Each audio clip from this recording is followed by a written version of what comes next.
त्या ठिकाणी गेले आम्ही एवढे वर्ष आदरणीय उपमुख्यमंत्री एकनाथ शिंदे साहेबांच्या माध्यमातून जे लाडकी बहीण योजना असतील अशा भरपूर काही योजना राबवलेल्या साहेबांनी त्या जोरावर आम्ही सगळे लोक रस्त्यावर उतरलेले आहोत. इथं नॉर्मल आता सकाळी बरेच आम्हाला जरा उशीर झाला परमिशनसाठी, तर सकाळचा जर वेळ असेल लोक आज स्वयंपाक संडे लोक भरपूर होते आणि ही आजच नाही गेले 25-30 वर्षापासून हे रेकॉर्ड आहे.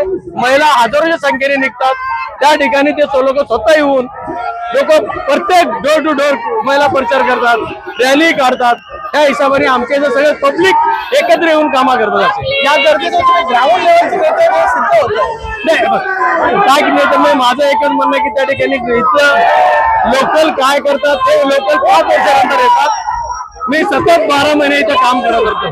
रात्र हॉस्पिटलचं कामं असतील, दुःखसुखाची कामं असतील. आम्हाला असं शिकवण आहे आदरणीय उपमुख्यमंत्र्यांची, एखाद्या दुःखसुखातला माणूस असेल त्याला मदतीला जायचं, मदतीला उभं राहायचं, हे काम सतत आम्ही करत राहतो.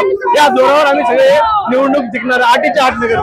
सर तुमचा मुलगा निवडणुकीला उभा आहे, सुनबाई निवडणुकीला उभा आहे, कसं पाहताय? ऐका त्या ठिकाणी आम्ही बाहेरचे कॅन्डिडेट करून आणले नाही. घरचे सुनबाई असेल, मुलगा असेल, त्या ठिकाणी 6 कॅन्डिडेट मी दुसरे पण बाहेरचे दिलेले आदरणीय मुख्यमंत्रीच्या माध्यमातून, उपमुख्यमंत्रीच्या माध्यमातून हे सगळे काम चालू आहे व्यवस्थित आणि 100% विजय आमचाच आहे.